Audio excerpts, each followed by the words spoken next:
Awa toza na Bellevue na ye côté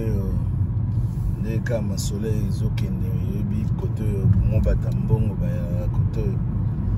tozobeta mo Uber ndenge ezalaka oyebi ti le VP d'accord totika tante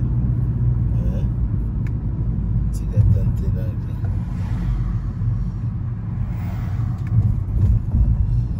mona mboka ya États-Unis yango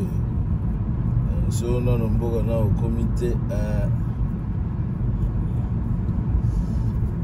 koto biso to go fanda déjà trop cher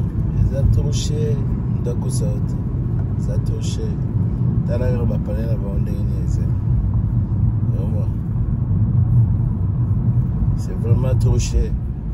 la Bellevue mais na mystique a fourmi ba Congolais pe mona ba Congolais ba teti musupe bazana bango biso pe ko yeba pete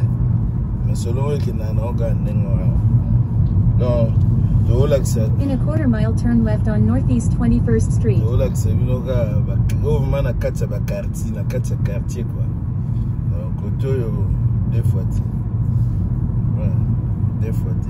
on a ba palais au moins batu bazate auto langue koto bomona poso na biso moindo eza mwa koto mona ga ba japonais bango na bango ba mizingu donc c'est un peu ça quoi mais biso nous tous aga na kati ya mabelongo États-Unis on northeast 21st street toujours tarosi wa les vieux pères na bango ye moko wana ye uzo muto na vite so muto ngazo kindi wapi.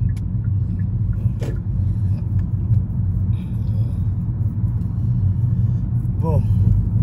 masolo wana pick up on the right. Sebinoga Bellevue ndeni masolo ezali d'accord. Oyo surtout zozonga aéroport.